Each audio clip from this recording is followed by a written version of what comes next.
Hello everyone, welcome to my channel RPG Retro Reviews. I'm Captain Courageous and I review old school modules and games and try to give them a fun and informative analysis. This week I'm setting my Wayback Machine to 1983 and taking a look at the final module in the U series, appropriately named The Final Enemy. Just a quick spoiler warning, I will be going over some major plot details for this module, as well as giving significant suggestions to the DM on how to run this module.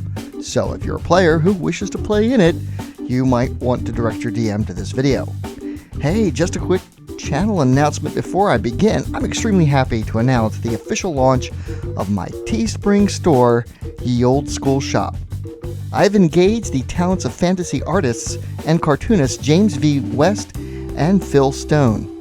James is probably best known in the OSR community for his old school style hand-drawn character sheets.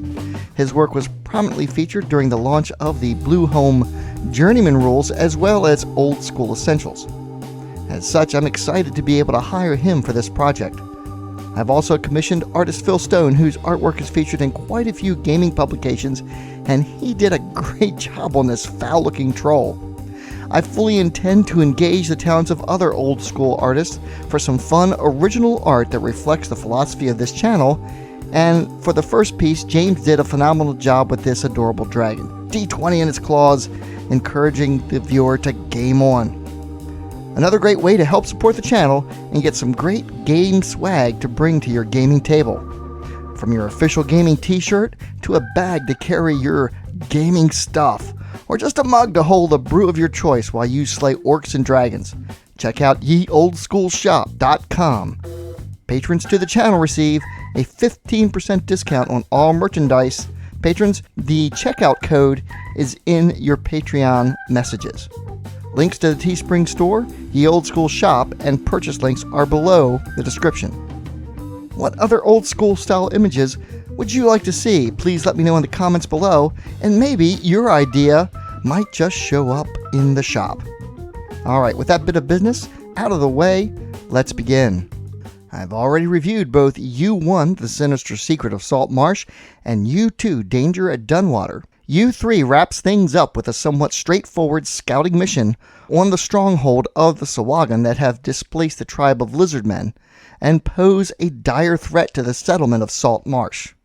Released in 1983, Dave J. Brown and Don Turnbull return once again with U3, The Final Enemy, and another module that would appear to be rather straightforward but poses several major quandaries, not just for the players, but for the DM, because as you will see, running of this adventure poses some special challenges for the referee that I'll detail in just a moment.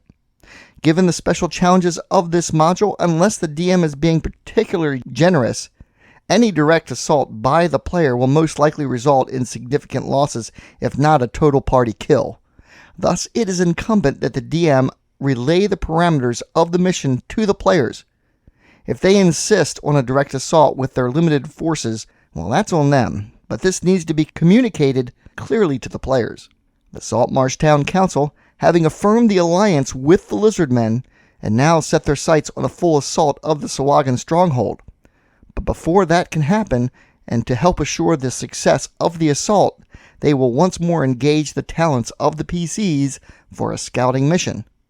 The mission will have 4 primary objectives as follows. Determine the strength of the Sahuagin force, how many warriors, lieutenants, barons, etc. are present, locate important areas within the fortress, where are the warriors' barracks, where are the officers quartered, and so on. And discover any significant defense measures. Where are the traps? Where are areas readied specifically for defense? And so forth. And finally, discover how advanced are the Sahuagin preparations and when they might mount their first attack. In the back of the module, under the rewards section, the specifics of what needs to be accomplished to be considered a success are laid out. Of course, the DM has some flexibility here. If the players manage to get even close to each of these, then it should be considered a success. To assist the party in the success of their mission, the town council will provide the assistance of 6 trained Marines or men-at-arms. The Lizardmen will also provide 14 of their number, as well as the pseudo-dragon from Danger at Dunwater will probably accompany the party, and they'll likely, if they played out through the Secret of Salt Marsh, they will likely get the assistance from the Sea Elves via the NPC Oceanus. And this brings to the fore the first issue with the module, the sheer number of allied NPCs the DM is to run.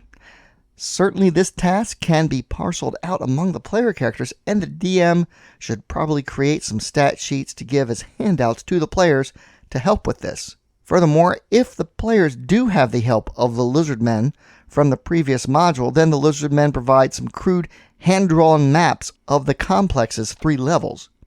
Though the actual layout is greatly altered as the Sahuagin have been enlarging the place to accommodate their greater numbers and their battle plans. Finally, the most challenging aspect of this scenario is the fact that 2 levels 2 and 3, are completely submerged underwater. This vastly alters the dynamics of the exploration and the tactical options of the player characters. In order to accomplish their mission, a way to spend long periods of time submerged will have to be made available to the characters. There are a few magic items from previous modules that have been provided to allow for this, such as the Helm of Underwater Action from the Bullywog Ambush in Danger at Dunwater. But that was only discoverable if the PCs took the overland route. If they went by sea, then they probably missed it entirely. And even then, that's only good for one character. There are other problems associated with underwater exploration, and the module details these as well, referring the DM to the Dungeon Master's Guide, pages 55 to 57, which cover the rules for such efforts, taking into account the effects on spells, movement, fighting, and so forth. Further, the 6 Marines provided by Saltmarsh will not be able to go with the PCs either, so it is incumbent upon the DM to anticipate these problems and provide a way for them to solve this, possibly with scrolls, but also with other magic items such as rings of free action and so on. Also, an elven cloak or a ring or amulet of invisibility will be very useful here, as the mission is stealth. Indeed, the PCs may need to pool their resources, so a single character, or only a few, will be able to descend into the lower levels and explore, thus splitting the party. Indeed, the cooler temperature of the water is a factor to consider here as well, and determining the length of time that such explorations can be conducted will be important. I personally have no problem with this kind of thing, as the DM might allow the players to take on the roles of the various lizard men that have come along, some of the Marines from Salt Marsh, or what have you. So even if their primary character is left on level 1 on the surface, they can still be engaged in the game.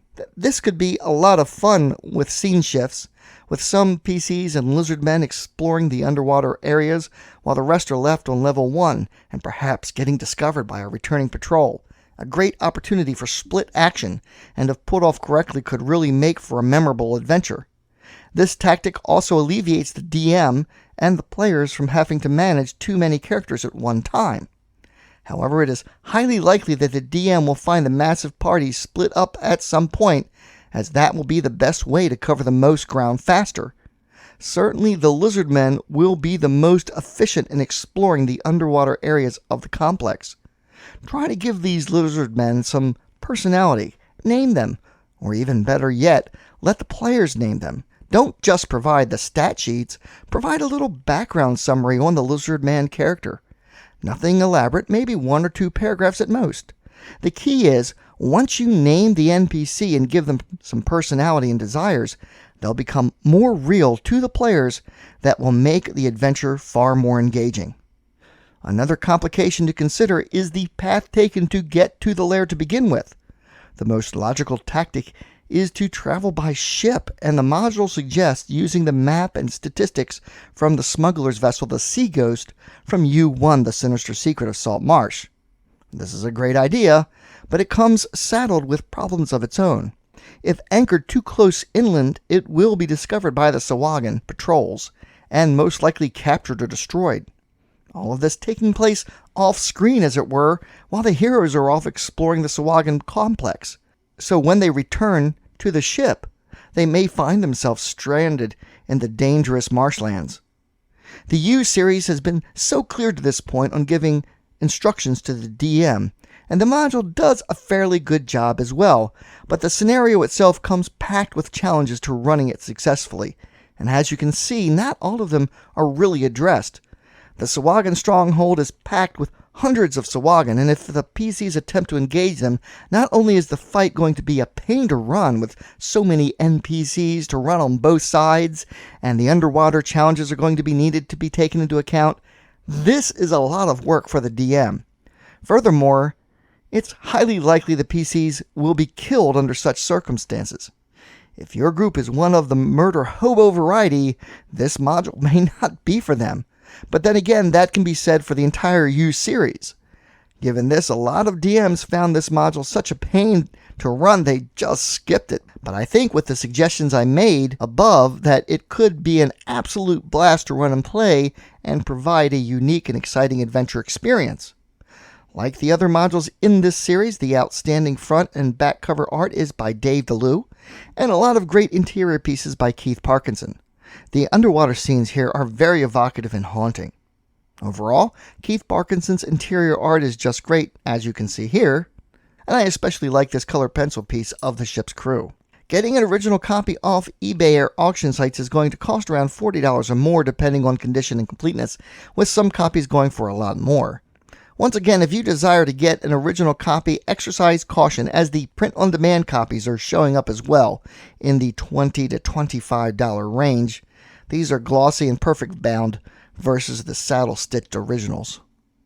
Conversely, the module can be purchased at DriveThru with the PDF going for $4.99, or the print-on-demand and PDF for only $7.50, which is a great way to get your hands on this classic module. I picked this up myself, and it looks great, as you can see here from the pictures I took. So let's go ahead and take a look at U3, the final enemy, on my D20 scale of style, presentation, and value. As per the other modules in the series, the artwork is top-notch. This is mid-80s TSR trade dress. Everything exudes the atmospheric sea voyage adventure that it is trying to portray, and I'll rate this a 17. Presentation-wise, the final module in this series proved problematic for many, and while it continues the superior organizational presentation of its predecessors, as well as the subversion of typical D&D tropes, it stumbles due to its complexity and subject matter. The D&D game system has always been at its best as a skirmish game, small groups against small groups. It begins to be quite weighty once the number of combats per side creeps into the double digits, even more so when you are talking 60 plus, which is certainly the situation here. Furthermore, the infiltration force of player characters, Saltmarsh Marines and Lizardmen, will certainly require some significant work from the Dungeon Master. The module itself doesn't really address this issue, so it will be entirely up to the referee to come up with a way to mediate this. As an experienced DM, I usually handle issues like this by simply giving the NPCs to the players to run and generally let them do as they will, unless they try to make the NPCs do something against their nature or fundamentally stupid. Additionally, the DM will have to determine the success of the scouting mission based on the parameters provided, and the module does a great job in the reward section on laying all this out, but still, hitting all the points mentioned is a near impossibility. I don't particularly care that the module has the final Saltmarsh incursion happening off-screen, as it were, with the player characters not even involved. Certainly at this point, if they've played through the entire series and returned with the mission information as prescribed, the PCs have gained enough renown and influence that they should definitely be included on the final assault force.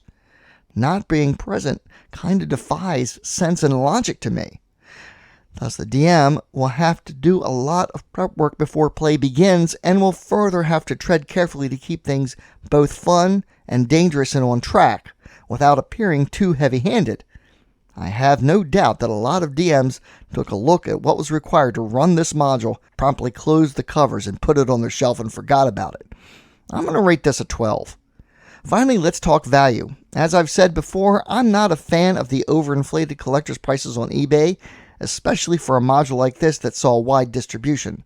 Fortunately, DriveThru's excellent print-on-demand makes getting a print copy eminently affordable. Furthermore, there is a ton of play value here, providing many game sessions of adventure. So I'll rate that a 19. That brings the overall rating for U3, The Final Enemy, to 16. Very good. To the other DMs out there, how did you run this? How did you handle the large number of NPCs that accompany the player characters in this adventure? Players, did you play through this? What did you think of it? Let us know in the comments below. Thank you all so much for watching. I hope you found this review informative and useful. Coming up next week, I'm going to review the OSR game that started it all with Osric, the old school reference and index compilation. After that, I'm going to return to the Lost City, which I've previously reviewed, to review the Goodman Games Classic Adventures Reincarnated series version. As usual, I'd like to give a big shout out to all my wonderful patrons. Your continued support makes these videos possible. Thank you so much. If you enjoyed this old school module review, please help support the channel by giving it a like, comment, and share. Check out my Teespring store, Ye Old School Shop. Follow me on Twitter and join the channel's Facebook page, Dungeons & Dragons RPG Reviews. Consider supporting the channel and more content like this by becoming a patron yourself, or alternatively, you can just leave a tip in my PayPal tip jar. Links for everything is in the description below, and as always, my friends, may your D20 roll true, and game on!